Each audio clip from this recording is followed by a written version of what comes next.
Você quer comprar um carro bacana, mas não quer que ele seja um SUV?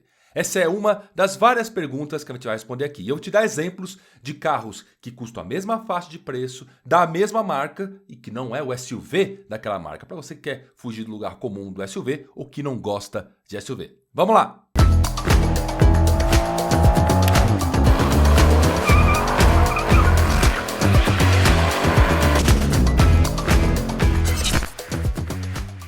Bem-vindo ao Carb Podcast, podcast que nasceu para ajudar você a escolher o seu carro seminovo e ajudar você também do começo ao fim na hora de comprar o seu carro, porque é isso que a Carb faz. Então, não vamos perder tempo, vamos direto para a pergunta do Teacher Lennon. Ele fala, parabéns pelo conteúdo, valeu Lennon. Alguma sugestão de carro com acabamento ótimo, nível do Jeep, com cluster digital, só que mais compacto, um hatch, por exemplo. Eu vou pegar essa pergunta do Lennon, vou até expandir. Aqui ele pediu uma coisa muito específica, né? Ele quer um hatch que tenha que seja mais compacto, lógico, é menor do que um SUV e que tenha o cluster digital. A gente pode pensar em carros, por exemplo, da própria Volkswagen, né, Polo, tal, na questão do preço, mas eu quero aqui me focar no seguinte, ó, essas são as opções, né? Você pode comprar um Polo que tem o cluster digital e você vai ter um nível de acabamento ok, mas com tecnologia. Então, também depende do Jeep que você está falando. A gente vai ter acabamento top igual um Commander e vai ter um acabamento ok igual é o do Renegade. Lembrando que o Renegade é um carro com um valor agregado mais alto. Então eu quero expandir e mostrar para vocês algumas opções de carros seminovos em que custam a mesma coisa de um carro, de um SUV, e você pode levar. E qual é a vantagem e desvantagem de cada um. E antes de eu fazer isso, deixar um recado. Se você quiser mandar uma pergunta para a gente, é só deixar um comentário em qualquer conteúdo nosso. Deixa lá sua perguntinha, um comentário e use a hashtag CarvResponde que você vai aparecer aqui no Carv Podcast. Então, o primeiro que eu vou mostrar para vocês aqui como opção de SUV você pode comprar um Pulse Drive do ano passado já, ou seja, um carro 2022, porque agora já tem o Pulse 2023. Então, um carro ainda com pouquíssima quilometragem, você vai pagar esses seus 91 mil reais, 90 mil reais, depende do que você vai conseguir. E por bem menos, 10 mil reais a menos, você pode levar um Cronos S-Drive, S-Design 1.3. Os dois são câmbio manual. Vamos lembrar que o Cronos e o Argo receberam o CVT há pouco tempo. Então aqui eu estou comparando manual com câmbio manual. E qual é a vantagem do Cronos nesse sentido? Se a gente for olhar os números de desempenho dele, eles têm o mesmo powertrain, o mesmo conjunto de motor e câmbio, mas como o Cronos é mais leve e ele tem uma aerodinâmica melhor, o 0 a 100 dele é melhor, a velocidade final dele é maior, 183 contra 178 do Pulse. O 0 a 100 é 2 décimos menor, no caso do Cronos é um pouquinho, mas e também, quando a gente vai na questão do consumo, todos os consumos do Cronos são melhores do que o SUV. Só empatam ali em consumo urbano. Não importa se está falando de etanol ou gasolina. O Cronos vai ser sempre mais econômico do que o Fiat Pulse. Então aí você já está vendo uma vantagem. Você queria comprar um Pulse seminovo, um SUV, mas dentro da marca Fiat você vai achar um outro carro, o Cronos, que vai ter um desempenho melhor, ou equivalente, ali quase empatado, e vai ser mais econômico. Então pense nisso. E lembrando que você já está pagando a mais pelo Pulse, né? Vamos pensar nisso também. E quando a gente vai na questão de tamanho, o tamanho do Cronos é maior, ele é mais comprido. Sedã, né? É mais comprido. As outras medidas ele perde por bem pouquinho. Mas a medida que eu acho que é mais importante aqui, vamos descer, é o porta-malas. O porta-malas do Pulse é 370 litros. O porta-malas do Cronos é 525 litros. Isso aqui serve para tirar um pouco da cabeça do pessoal, aquele negócio assim, eu preciso de um carro com bastante espaço para bagagem. E a gente pensa que justamente um SUV é isso. Talvez seja um resquício da época que a gente tinha as peruas, né? As peruas sim, uma perua derivada de um sedã, ela sempre vai ter mais capacidade de bagagem do que o sedã. Pode ter uma exceção por aí, e com certeza alguém nos comentários vai colocar alguma exceção por aí. Pode ter algum dessas peruas que são mais shooting brake, né? Igual o CLS shooting brake, que tem uma traseira mais curvada, então pode ser que ali até empate, ou seja, menor, mas é uma coisa rara. A grande vantagem das peruas, aí também isso eu tenho que dar para SUV, é que você tem a possibilidade de tirar o tampão e levar alguma coisa ali para cima, mas isso aí já prejudica a sua visibilidade traseira, e lembrando que quando a gente mede porta-malas, a gente mede até o tampão, não até o teto. Quantas vezes você realmente vai precisar encher de coisas até o teto do seu carro? Então é melhor a capacidade de carga, o volume que você consegue levar dentro do Cronos é bem maior do que no Pulse. Uma coisa que a gente vai ter que falar aqui para o Pulse, e isso vale para todos os SUVs aqui, é que a altura em relação ao solo é bem maior. Então, aí sim pode ser um argumento para quem quer um SUV, quem está num lugar que tem muito buraco, muita valeta que você tem que passar, que você tem com medo de raspar a frente do carro e a traseira. Aqui em São Paulo tem lugares que são assim. Eu ando com sedã, como eu estou sempre testando os carros, ando com sedã e ando com SUV. A única diferença é que com sedã eu tenho que tomar mais cuidado. Com SUV eu tomo menos cuidado. É só isso. Não quer dizer que não dê para passar ou que vai raspar com certeza. Raspar com certeza é quando você pega carro esportivo. Você pegar um Mercedes AMG ou um BMW M, a chance de você raspar é muito grande. Você vai ter que fazer um contorcionismo para passar numa valeta e a chance de tocar é muito grande, uma saída de garagem. O resto, se você não ficar distraído, você não raspa. Aqui na frente de casa tem uma valeta na frente do açougue, que é assim, quem não conhece a rua vem e raspa a frente. Quem já conhece, para e atravessa. E não raspa nada, pode ser até um carro baixo, um sedã, e não acontece nada. Então, essa é a única coisa que realmente vale a pena te comentar aqui, porque os sedãs vão sempre perder essa possibilidade de ser a altura em relação ao solo. Mas você está falando assim, mas com certeza o Pulse aqui ele leva mais carga. Não, a carga útil dos dois é 400 kg. Então, no ponto de vista de carga, você não vai ter esse problema com o Cronos. Então, aqui está uma alternativa para vocês. Não quer levar o Pulse, quer levar um carro mais prático? Leve o Cronos e pague menos. Vamos lá. A próxima opção, agora já com um pouco mais de tempo, né, de uso, é um pouquinho, né? 2021 é um T-Cross Highline 1.4 TSI. Então você tem o T-Cross a versão Highline. E você tem o Virtus, e aí já é diferente, é o GTS 1.4. Ou seja, você está levando o T-Cross Highline, que é uma versão, né, a versão mais equipada do T-Cross, mas está levando o Virtus GTS, que é uma outra filosofia, que além de muito bem equipada, lógico, é a única que vem, ela tem esse motor, né, o 1.4, mas tem esse visual GTS. Então, além disso, está levando um visual mais esportivo, um carro com um pouquinho mais de pimenta e um acerto um pouquinho mais apimentado. Não é aquele absurdo, né, mas é um pouquinho mais divertido do que o T-Cross. Então, aqui também vale falar do ponto de vista de percepção ao volante. Esses dois carros, quando você for pegar uma estrada, com certeza o Virtus GTS, se você for subir a serra, ele vai ser muito mais legal de dirigir, vai ser um carro que vai te deixar muito mais feliz na hora que você chega lá, porque ele é um sedã, centro de massa mais baixo, todo o equilíbrio do carro é diferente de um T-Cross, que é um SUV, que tem um centro de massa mais alto. Então já começa uma coisa aí. Se você quiser dirigir, quem gosta de dirigir geralmente não vai atrás de um SUV. Eu sei que vocês estão falando aí do Macan e tudo mais, como se fosse um Macan GTS. Eu andei num Macan GTS recentemente.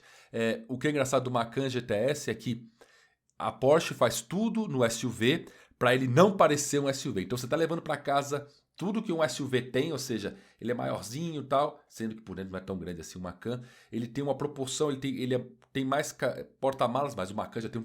Ou seja, ele vai fazendo tudo para parecer um SUV e refaz toda a parte de geometria, todo o equilíbrio do carro, para o carro não se sentir ao volante como um SUV. É muito engraçado.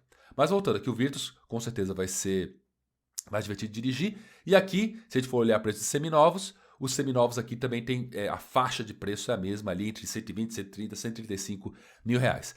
Vale dar um recado aqui também. Se você quiser comprar seminovo, você tem que comprar seminovo certificado na Carve. Os carros que estão lá no site da Carve, carve.com.br, todos eles têm procedência. E o que é mais legal, a gente ajuda você em todo o processo para comprar o carro. Você ainda pode adquirir uma garantia para o seu seminovo. E outra coisa muito bacana, você pode vender o seu carro pela Carve. Então entre lá em carve.com.br e veja como você pode vender o seu carro e já ir atrás do seu Carve certificado dentro do nosso estoque. Beleza? Então, e aqui, não preciso falar, os dois têm o mesmo motor, 1.4 de 150 cavalos. Os dois têm o 0 a 100 igual, em menos de 9 segundos. O consumo do Virtus sempre é melhor do que do T-Cross. Ele só perde por 0,1, ou seja, ele tem no consumo urbano com etanol, o Cronos, o Virtus é 7,6 km por litro, enquanto o T-Cross é 7,7, 0,1 km por litro melhor. O resto, tudo é do Virtus. Então, já está aí, ó. É mais econômico, mais aerodinâmico e também tem a questão de melhor dirigibilidade, além de ter todo o visual GTS. E acabamento, do ponto de vista de acabamento, os dois são bem parecidos, tá? Então não tem, um é muito mais bem terminado por dentro que o outro. Não é o caso. Quando a gente vai para espaço de porta-malas, é a mesma coisa do Cronos e do Pulse. 521 litros para o Virtus e 333 litros para o T-Cross. Então, a gente já vê aqui que não é o mesmo espaço de porta-malas quando a gente está falando de SUV e de sedã. E capacidade também, muito parecida. E o peso dos carros também é parecido. Então, para você que não queria comprar um T-Cross, que carro compra? Quer ficar na marca Volkswagen? Então vai de Virtus GTS. Agora, se você está atrás de um Ford, eu sei que agora os Ford não estão, a gente só tem os importados, né? Mas ainda tem os Ford nacionais que estão aí no mercado de seminovos. Vamos para 2021, quando a gente ainda tinha EcoSport Titanium Plus 1.5 automático, tá? Antes que alguém fale aí nos comentários, não, esse não é o câmbio Power Shift, tá? É um câmbio automático. Vou até falar para vocês aqui, deixa eu ver. Isso mesmo, o câmbio automático, né? Sempre conferindo aqui a ficha técnica para não falar coisa errada. Se você não quiser comprar um EcoSport, você pode lembrar um K-Sedan Titânio, então o trim ali é o mesmo, também com motor 1.5 automático. E aí, sim, talvez você andar na rua com esse EcoSport e com o K, o EcoSport tem até uma visão mais de carro com mais valor agregado do que o K. E você paga por isso, porque aqui nos preços do EcoSport seminovo a gente está chegando perto de 100 mil reais, enquanto o K a gente está perto dos 80 mil reais. É bem diferente, né? Dependendo sempre do estado do carro, de quilometragem e da procedência do carro. Procedência você tem que ir no site da Carve para achar o seu SUV. Vamos lá. E o seu sedã também. Vamos lá. Então, quando a gente fala de potência, os motores são praticamente os mesmos. E consumo, aí todo o consumo vai para... O consumo bom vai para o K-Sedan. Olha aqui, o consumo rodoviário com gasolina do EcoSport é perto de 11,6 e o do K-Sedan é 14,5. É bem diferente. E também na cidade, o consumo do K-Sedan é bem melhor. Então, nessa parte, você realmente está mais atendido pelo K. Mas concordo que também que do ponto de vista de status, igual eu falei, talvez você que esteja mais bacana dentro do EcoSport. O EcoSport também, 356 litros de porta-malas, 445 dentro do K-Sedan. O K-Sedan ele ficou com uma fama... É um carro meio sem graça no sentido de acabamento e tal, mas o bom desse K-Sedan é que ele derivou da plataforma do New Fiesta. Então, como ele derivou, ele é um carro que era barato, entre aspas, dentro da realidade brasileira de carro popular, mas uma estrutura bem nascida, assim como o EcoSport. Mas eu acho que o K-Sedan hoje é automático, esses carros que foram o final da jornada aí, são carros bons para você fazer um bom negócio na hora de comprar seminovo. A questão de peça e abastecimento tá ok.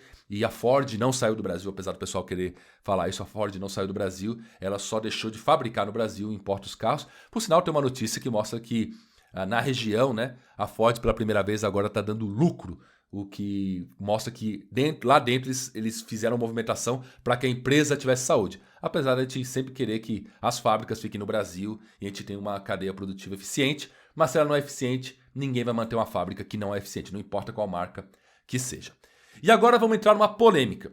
Polêmica, porque eu vou chamar de SUV um carro que eu acho que não é SUV e que todo mundo acha que é uma gambiarra, que é o Honda WR-V. O Honda WR-V tá claro ali que é um Fit, uma base de Fit com mudanças visuais, mudanças mecânicas também, que são muito boas, eu vou falar disso agora, mas nunca deu na cabeça do pessoal que era um carro separado, um line-up separado. O pessoal sempre achou que era o Cross do Fit e eu dou um pouco de razão por isso. O engraçado é que as mudanças que eles fizeram ao WR-V em relação ao Fit, foi a questão da suspensão dele, da tocada dele para ele ser mais parrudo, deixaram ele muito bom. O WR-V é muito melhor que o Fit se você vai enfrentar um asfalto ruim. Isso é verdade. Tanto que eu gostaria muito que depois que eles fizeram o WR-V, todas as mudanças do WR-V fossem para o Fit. Eu, sinceramente, acho o WR-V meio feinho. Acho o Fit meio bonito. Que pena que a gente não tem mais Fit no Brasil. Então, na mesma ordem de preço ali, pagando menos, você pode levar o Fit. Então, eu quero realmente um carro mais altinho, o WR-V. Tem certeza? O Fit ele consegue passar em todos os lugares. E com certeza a suspensão do WR-V é melhor, mas vale a pena pagar tudo isso? Se você vai pegar a estrada de terra, se você vai realmente fazer isso, talvez valha a pena. Se você vai andar com o seu carro 100% no asfalto, não precisa pagar pela diferença do WR-V. Consegue andar com o Fit de uma maneira tranquila, questão de desempenho e aí consumo vai ser praticamente tudo aqui pro lado do Fit, e porta-malas vai ser o mesmo. Então aqui é uma decisão realmente para você não cair no Fit SUV, que é o WRV, e ficar com o Fit, o EXL aqui eu tô falando, hein? Não é nada... A gente tá falando que o Fit ali em torno dos R$90 mil no ano 2019, e também em 2019 a gente tem um WRV na faixa dos 95, 96 mil reais. E se vocês olharem, se eu for comprar um 2019, um HRV, que aí é motor 1.8 também na versão XL. Beleza, a gente tá falando agora de 115, 120 mil reais. Então tem um salto considerável para você realmente comprar o seu SUV. SUV de verdade, né? O HRV, apesar de também ter questionamento se o HRV é um SUV, né? O que é SUV, né? Vamos lá. Hyundai, você quer comprar um Hyundai, mas não quer que seja um SUV. Você pode escolher o Creta Prestige, que é o SUV que nós estamos comparando aqui, com motor 2.0. Então eu quero um SUV 2.0 automático. E aí, no mesmo ano de 2020, os dois carros são 2020, você tem o HB20S Diamond Plus 1.0 Turbo. E aí você fala assim, pô, Carlos, mas é aquela frente feinha do HB20. Bom, esse HB20 e o HB20S venderam bem também, acho que o pessoal já acostumou, apesar da mudança recente. E esse Creta Prestige 2.0 é aspirado, isso aqui é 1.0 Turbo. Vamos ver os números. Faixa de preço aqui, o HB20S está chegando ali perto dos 90 mil reais, enquanto o Creta passa de 110. Então estamos falando de uma considerável diferença de preço aqui. O mesmo ano, tá? 2020. Quando a gente vai para aceleração, a gente vê aqui que o SUV é mais rápido.